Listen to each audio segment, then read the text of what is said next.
So hi guys, welcome back to my channel.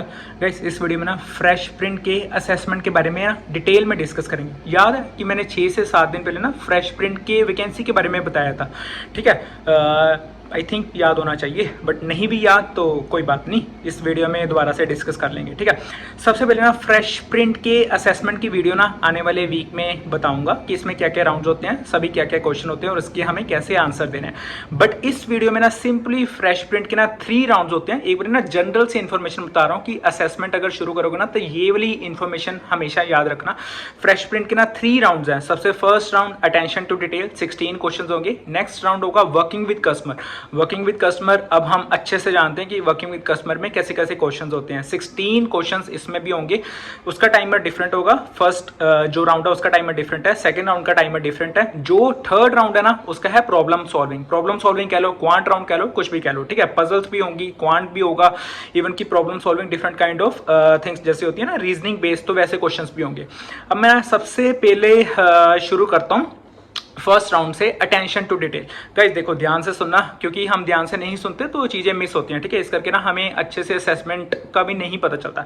सबसे first round attention to detail. No doubt कि अगर कुछ नहीं भी समझ आए कमेंट्स में पूछो, इंस्टाग्राम पे पूछो, जब मर्जी पूछो। ठीक है, इधर हूं मैं, कहीं नहीं जाने वाला। सबसे first round working with customer. Guys working with customer नहीं, सबसे फर्स्ट राउंड है attention to detail. Attention to detail में ना मैं 4 सिचुएशन समझाऊंगा कि कैसे कैसे क्वेश्चन आते हैं। सबसे फर्स्ट सिचुएशन, सपोज करो 2 स्टेटमेंट्स हैं। ठीक है, स्टेटमेंट ए, स्टेटमेंट बी। अब स्टेटमेंट ए में ना कुछ सेंटेंस लिखा हुआ है, स्टेटमेंट बी में भी ना सेम सेंटेंस लिखा हुआ है। अब ना मेरे को जो असेसमेंट टेस्ट में ना मेरे को उन 2 स्टेटमेंट के बेसिस पे ना मेरे को क्वेश्चन पूछा गया, how many words, how many spaces, how many punctuation marks, how many spellings are different if we compare statement A with statement B.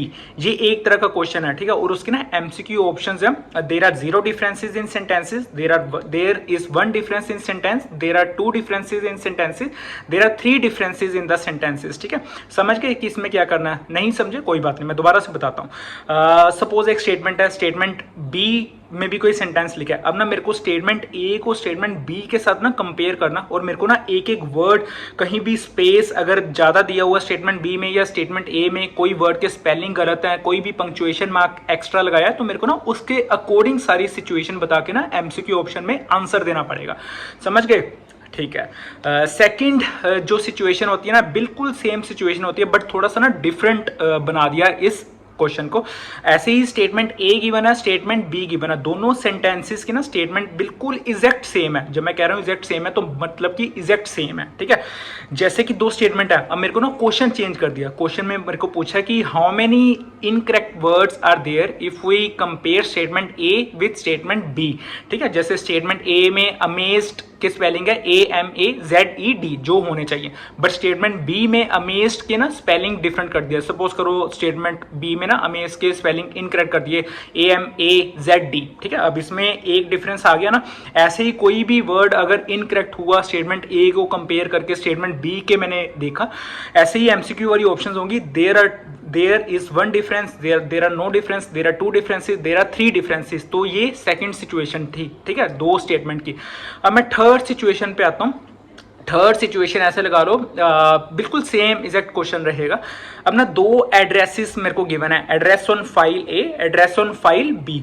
ठीक है, अब मेरे को पूछा है if we compare address on file A with address on file B, how many punctuation marks, how many capital letter, how many words, how many spaces are different. ठीक है, ऐसी मेरे को एमसीक्यू की अगेन वही ऑप्शंस गिवन है। There are no differences, there is 0 difference, there is 1 difference, there are 2 differences. ठीक है, तो ऐसे वाले ना सारे एमसीक्यू वाले क्वेश्चंस होंगे। Abhishek is doing meditation in a room. ठीक है, he is trying to be more aware of body sensations. ठीक है, तो ये 2 स्टेटमेंट गिवन है। अब ना नेक्स्ट स्टेटमेंट मेरे को दे दी हुई है, like he is trying to correct his posture and body. ठीक है, ये थर्ड स्टेटमेंट है।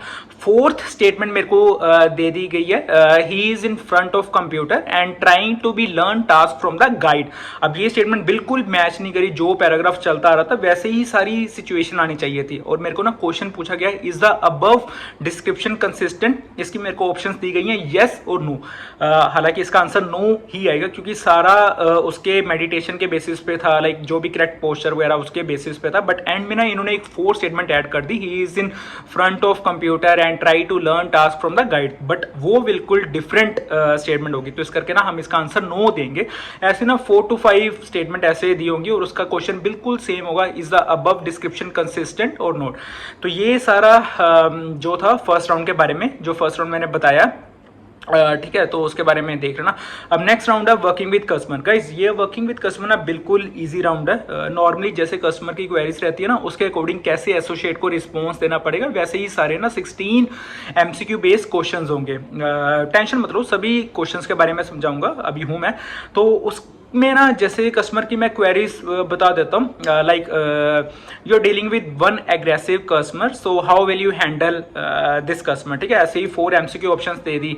ठीक है, तो ऐसे ना एक और मैं क्वेश्चन की एग्जांपल देता हूँ। Suppose one customer is looking for any boat headphones but he is not aware of any pricing और एनीथिंग। ठीक है, तो ये एक कस्टमर की क्वेरी दे दी। ठीक है, उसके बाद ना मेरे को क्वेश्चन दे दिया, so as an associate how will you answer the query of customer. इसकी मेरे को 4 MCQ की ऑप्शन दे दी। ऐसे ही एक क्वेश्चन है, suppose there is one customer and he enters your store but he is trying to be more overconfident, over smart। तो ऐसे करके ना how will you handle this task। तो ऐसे करके ना different MCQ की ऑप्शन होगी। मतलब ये लगा लो कि टोटल कस्टमर की क्वेरीज होंगी और उसमें हमें कैसे एज एन एसोसिएट, कैसे as a fresh print associate मेरे को इसके आंसर देने हैं। तो ये सेकेंड राउंड में होता है। थर्ड राउंड लगा लो प्रॉब्लम सॉल्विंग। अब प्रॉब्लम सॉल्विंग में ना पजल्स जरूर देखे होंगे रीजनिंग में। ठीक है, रीजनिंग वाले पजल्स भी होते हैं बट इतने टफ, इतने लाइक उनका ना कॉम्प्लिकेशन बिल्कुल ऐसा नहीं होता। इसमें थोड़ा सा ना कॉम्प्लिकेशन लेवल ऐसा खास नहीं है, बिल्कुल इजी पजल्स है। सपोज ऐसे एग्जांपल मेरे को देने हो तो तभी जाके समझ लगेगी। 3 फ्रेंड्स हैं X, Y and Z। Week में ना सभी डेज मेंशन करे हुए हैं, Sunday, Monday, Tuesday, Wednesday, Thursday, Friday, Saturday. ठीक है, तो ये पूरा वीक का स्केड्यूल है। अब उसमें ना ये मेंशन करा हुआ है कि X जो X है, ठीक है, X मतलब फ्रेंड, Y मतलब फ्रेंड, Z मतलब फ्रेंड। ठीक है, इन तीनों को मैं XYZ से रिप्रेजेंट कर रहा हूँ।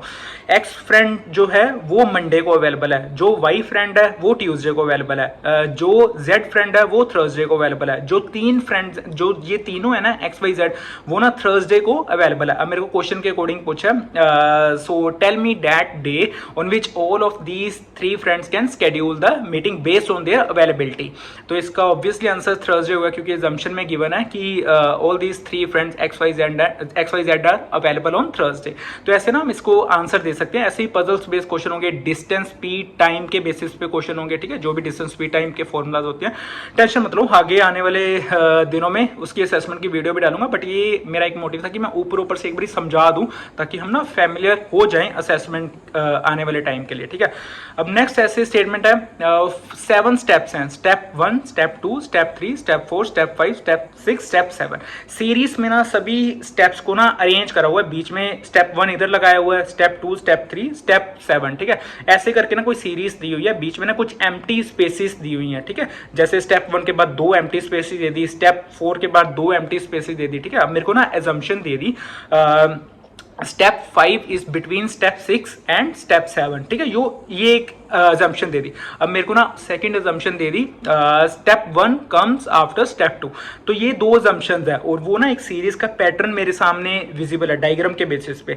मैं ऑब्वियसली असेस जो भी assumptions होंगी उसको अंडरस्टैंड करके उस सीरीज में देखूंगा कि कौन से स्टेप में कहाँ पे अरेंज कर सकता हूँ। और क्वेश्चन में मेरे को पूछा गया, so tell me the position of step 4, ऐसे मेरे को क्वेश्चन में पूछा गया है। तो सीरीज के अकॉर्डिंग assumption को समझ के मेरे को स्टेप 4 को अरेंज करना है। ठीक है, वैसे ही मेरे को MCQ की ऑप्शंस दी होंगी तो वैसे मेरे को उसका आंसर देना। तो ये टोटल 3 राउंड्स होते हैं, attention to detail, problem solving and working with customer. याद रखना, अटेंशन टू डिटेल में 16 क्वेश्चंस होंगे, जो वर्किंग विद कस्टमर उसमें भी 16 क्वेश्चंस होंगे, और जो प्रॉब्लम सॉल्विंग वाला होगा जिसमें कि पजल्स होंगे उसमें आई थिंक 12 क्वेश्चंस होते हैं, कंफर्म नहीं है बट इसका टाइमिंग भी आने वाले टाइम में मैं जरूर बताऊंगा कि कैसे कैसे टाइमिंग होता है। और हाँ, इतना टेंशन मत लो, कुछ और असेसमेंट की वीडियोस भी मैं लेके आ रहा हूँ तो उसमें ट्राई कर लेना। ठीक।